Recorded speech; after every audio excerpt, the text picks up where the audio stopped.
Welcome to JS's Trainings. This video is a deep dive into constructing a chemicals portfolio for growth.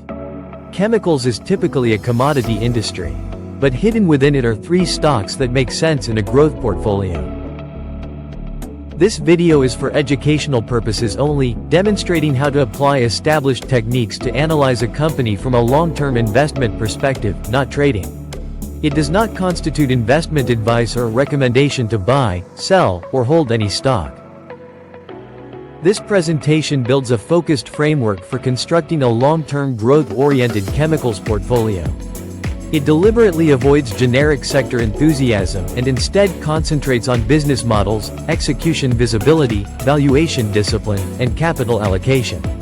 The objective is to combine optionality, predictability, and resilience into a single portfolio structure that can compound across cycles. Every long-term growth portfolio needs one sector that quietly compounds while the rest of the market argues with itself. In India, that sector is chemicals. Not commodities, not fads, but precision chemistry that the world cannot easily replace. The mistake most investors make is treating all chemical companies as the same. They are not. This video breaks that illusion. Today, we are going to build what I call a chemicals cocktail. A deliberate blend of chemistry businesses that balance patience, execution, and asymmetric upside. CRAMS and CDMO are not interchangeable labels. They describe fundamentally different stages of monetization in specialty chemicals. CRAMS businesses build future revenue through chemistry and relationships, while CDMO businesses monetize those relationships at scale. Confusing the two leads to poor expectations and mistimed capital deployment. To understand specialty chemicals, you need to understand two acronyms that decide everything about risk and reward. These are CRAMS and CDMO. If you do not understand this distinction, you are investing blind.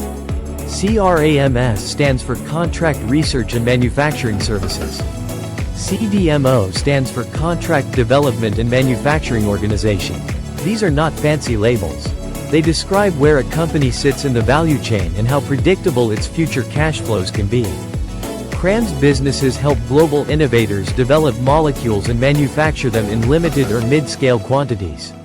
The chemistry is complex, the switching cost is high, but revenues arrive late. CRAMS companies live in a world of long gestation, pilot batches, regulatory approvals, and delayed scale-up. The reward comes only after patience. This is where chemistry skill matters more than size. It is also where investor frustration is highest. CRAMS is the foundation layer of specialty chemicals. It builds relationships before it builds revenues. CDMO businesses go one step further. They do not just help develop molecules. They manufacture them at full commercial scale for years. Once a molecule is approved, the customer rarely moves. Contracts are long, volumes are predictable, pricing power improves over time. CDMO is where chemistry becomes annuity-like. All CDMOs do CRAMS at the beginning, but only a few CRAMS players successfully become CDMOs. That transition decides whether a stock stagnates or compounds. In this chemicals cocktail, we will look at three companies. Each occupies a different position on the CRAMS to CDMO spectrum. These are Ether Industries, Navin Fluorine, and SRF. They are not competitors in the usual sense. They are complements in a portfolio. Ether Industries sits firmly in the CRAMS bucket today. Its strength is process chemistry. Its weakness is time. Most of its projects are still moving from pilot to early commercial stage. Revenues exist, but utilization is not optimal. This is why margins fluctuate and why the stock tests investor patience. However, this is also why operating leverage is massive once volumes scale. Ether is not yet a CDMO. It is an aspirant, and aspirants create volatility. In a growth portfolio, this is your optionality engine. Ether Industries operates primarily as a CRAMS business. Its chemistry capability is strong, but most projects are still scaling. This results in volatile earnings today, but also creates meaningful upside if utilization improves. Ether therefore represents optionality, not certainty. Navin Fluorine is a different beast. It operates as a true CDMO. It develops, scales, and manufactures complex fluorinated molecules under long-term contracts. It has dedicated facilities for innovators. It has regulatory credibility. Most importantly, it has repeatability. Navin Fluorine is not exciting every quarter, but it compounds steadily. This is the anchor of the chemicals cocktail. It ensures that patience is rewarded even when optionality takes time. Navin Fluorine operates as a true CDMO with long-term customer contracts and dedicated facilities. Its revenues are repeatable and its return ratios are stable, which is why the market assigns it a valuation premium. SRF is not a pure CDMO story. It is a product-led chemicals company with strong integration and scale. It does selective custom manufacturing but avoids dependence on single clients or molecules. Its strength is balance sheet resilience and diversification across chemicals and packaging. In a growth portfolio, SRF is not the rocket. It is the stabilizer. It keeps the cocktail drinkable even when markets turn hostile. SRF is primarily a product-led specialty chemicals company. Custom manufacturing is selective and complementary. This structure limits volatility and protects capital, making SRF a stabilizing force in the portfolio rather than a return accelerator. Now let us bring discipline into the picture. Growth without valuation awareness is speculation. We compared 3 metrics: price to earnings, EV to EBITDA, and return ratios. Ether trades at a compressed price to earnings multiple relative to its historical peak because earnings visibility is low. EV to EBITDA also looks elevated when utilization is weak. This is typical of CRAMS businesses in transition. Navin Fluorine trades at a premium price to earnings and EV to EBITDA. The market is paying for certainty. Returns on capital employed justify this premium. SRF trades at a reasonable multiple given its diversified cash flows. It does not command extreme premiums, nor does it deserve discounts. This chart compares price to earnings multiples across the 3 companies.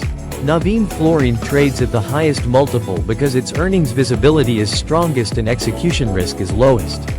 Ether's multiple fluctuates because earnings are still depressed by low utilization, while SRF trades at a moderate level reflecting diversification rather than aggressive growth.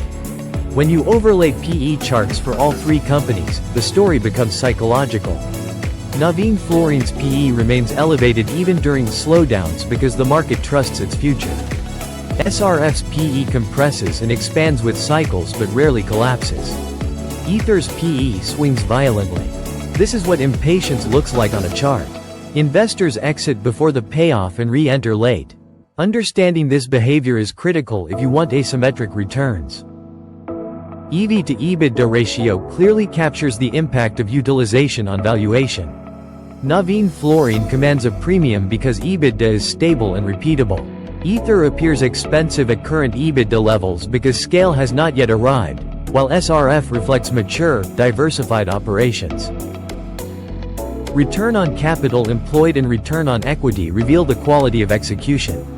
Navin Fluorine consistently delivers high and stable ROCE and ROE, reflecting mature CDMO economics. SRF delivers strong but more moderate returns due to capital intensity and diversification. Ether's ROCE and ROE are volatile. This is not incompetence, it is transition. The moment utilization improves, these ratios can change dramatically. That is why Ether belongs only in an aggressive bucket. Return on capital employed shows how efficiently capital is converted into operating profit. SRF and Navin Fluorine demonstrate mature execution through healthy ROCE. Ether's lower ROCE reflects its transition phase rather than a lack of capability. Return on equity highlights the quality and stability of shareholder returns. Navin Fluorine leads due to consistent profitability. SRF delivers respectable ROE through diversification, while Ether's lower ROE mirrors current earnings softness. Ether must show sustained utilization improvement to justify its weight. The market is discovering the potential. Stock price is volatile. Entry points must be carefully picked. Navin should only be reassessed if CDMO contracts or return ratios weaken structurally. Navin's chart shows entry points from time to time. Follow the BIC processes as described in my other videos in this channel. SRF should be trimmed only if balance sheet discipline erodes. Emotional reactions have no role in this framework. Entry points in this stock is equally critical as it oscillates within a band. This portfolio deliberately assigns the highest weight to Ether Industries to capture optionality from scale-up and operating leverage. Navin Fluorine forms the core allocation due to predictable CDMO cash flows, while SRF stabilizes the portfolio by reducing drawdowns during adverse cycles. The chemicals cocktail works because it blends different business models deliberately. CRAMS provides upside, CDMO provides annuity-like compounding, and scale provides resilience. Portfolio combines optionality in Ether with predictability in Navin and stability in SRF. It stays away from the typical chemicals industry, which is otherwise a commodity business swinging in cycles. This is not about prediction. It is about disciplined portfolio positioning. Thank you for watching. If you have gained an insight into the analysis shared in this presentation, please take a second to like and subscribe.